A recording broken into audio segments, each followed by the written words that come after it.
पाकिस्तानी सेना के नेतृत्व में 1000 पठानों का एक दल श्रीनगर की ओर जा रहा था।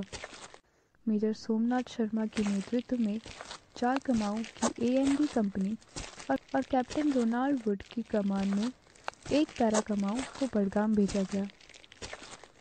पाकिस्तानी सेना के नेतृत्व में पठानों का मकसद आपूर्ति में कटौती के लिए श्रीनगर एयरबेस पर कब्जा करना और भारतीय सेना को निष्प्रभावी बनाना था। सुबह सुबह मेजर शर्मा की कंपनी ने मोर्चा संभाल लिया था और गांव के पश्चिम पहाड़ी पर ट्रेंचेस खोद दी थी। एक पैरा कमाओं ने भी गांव के दक्षिण पूर्व में मोर्चा संभाल लिया था। गांव शांत और मृत मौन था। ग्रामीण काम में व्यस्त थे, लेकिन डरे हुए लग रहे थे। उन्होंने देखा कि कुछ ग्रामीण एक नाले के पास ऐसे जमा हो गए जैसे उन्होंने वहां शरणार्थी बना लिया हो। चूंकि गांव शांत लग रहा था, एक पैरा कमाओं को पूर्व का चक्कर लगाने का और एक को पंजाब से संपर्क करके एयरबेस पर वापस जाने का आदेश दिया गया। आदेश का पालन करते हुए 1 बजे वह श्रीनगर पहुंच गए। बडगाम में स्थिति नियंत्रण में थी, इसलिए मेजर सोमनाथ को अपनी कंपनी को वहां से हटाने का आदेश दिया गया। हालांकि शाम तक कंपनी को बडगाम में रखना पसंद किया गया। इसी बीच सीमा की दूसरी ओर लश्कर संदेह से बचने के लिए छोटी छोटी इकाइयों में जमा हो रहे थे। उनका नेता एक पाकिस्तानी मेजर था जो भारतीय सैनिकों को चकमा देने की योजना बना रहा था। यह एक बड़ी और सुविचारित योजना थी। दोपहर 2 बजे जब A कंपनी इलाके से निकली थी, तब पाकिस्तानी मेजर ने और इंतज़ार नहीं करने का फैसला किया और जैसे ही लगभग 700 घुसपैठिए जमा हुए, उसने हमला कर दिया।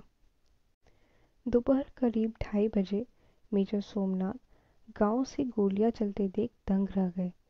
उन्होंने ब्रिगेडियर को सूचित किया कि उनकी स्थिति पर हमला हो रहा था और वे आशंकित थे कि उनका प्रतिशोध गांव में मौजूद महिलाएं व बच्चों के लिए घातक साबित हो सकता है। तब तक पहाड़ी से और घुसपैठिए वहां पहुंच गए थे। जो सैनिक बच गए थे, उन्होंने बताया कि मेजर एक से दूसरे ट्रेंचेस में जा रहे थे और उनका मनोबल बढ़ा रहे थे। साहस और दृढ़ संकल्प से सैनिकों ने दुश्मनों के शुरुआती हमलों को असफल बना दिया। लेकिन पाकिस्तानी पठानों की ताकत बहुत बड़ी थी और उन्होंने उसका पूरा फायदा उठाया। उन्होंने संख्या बढ़ाते हुए अपना दबाव बढ़ाया। जल्द ही उन्होंने D कंपनी को तीनों तरफ से घेर लिया और पहाड़ी पर चढ़ने लगे जहां ट्रेंचेस स्थित थे। मेजर सोमनाथ शर्मा जानते थे कि उनकी सेना शत्रु की तुलना में कम थी। उन्होंने ब्रिगेडियर कमांडर से हथियार और अतिरिक्त सेना भेजने को कहा। दुश्मन को तब तक व्यस्त रखना एक बड़ी चुनौती थी। वे जानते थे कि अगर उन्हें काफी समय तक नहीं रोका तो घुसपैठिए श्रीनगर एयरबेस पर कब्जा कर लेंगे।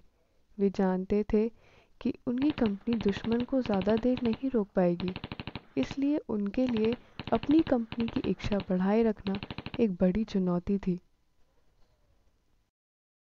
और इसलिए उन्होंने खुले मैदान में अपनी सुरक्षा को अनदेखा करते हुए सैनिकों का मनोबल और इच्छा शक्ति बढ़ाया। लड़ाई 5 घंटे तक इसी तरह चलती रही। यह भारतीय सेना के लिए बहुत कीमती समय था, क्योंकि दुश्मनों से उलझे रहने से भारतीय वायुसेना के सैनिकों को लाने के लिए पर्याप्त समय लग रहा था। अंत में उनका गोला बारूद समाप्त हो गया। जब उन्होंने इसकी सूचना ब्रिगेडियर को दी, ब्रिगेडियर ने उन्हें वापस जाने के लिए कहा। आदेश मिलने के बाद मेजर सोमनाथ दूसरी ट्रेंच में एक सैनिक को बंदूक लोड करने में मदद करने के लिए गए। इसी बीच मोर्टार का गोला आया और गोला बारूद के डिब्बे पर गिर गया। एक बड़ा धमाका हुआ। मेजर सोमनाथ शर्मा के साथ उनके सैनिक और एक JCO शहीद हो गए। भारतीय सेना ने पूरी ताकत से जवाबी कार्रवाई की और 5 नवंबर को बडगाम पर कब्जा कर लिया। लेकिन 4 कमाओं ने अपने जाबाजों को खो दिया। मेजर सोमनाथ शर्मा, सूबेदार प्रेम सिंह मेहता और 20 सैनिक। मेजर सोमनाथ शर्मा को परमवीर चक्र से अपने नेतृत्व, वीरता से लड़ने के लिए और भारतीय पोस्ट पर वापस कब्जा करने के लिए सम्मानित किया गया।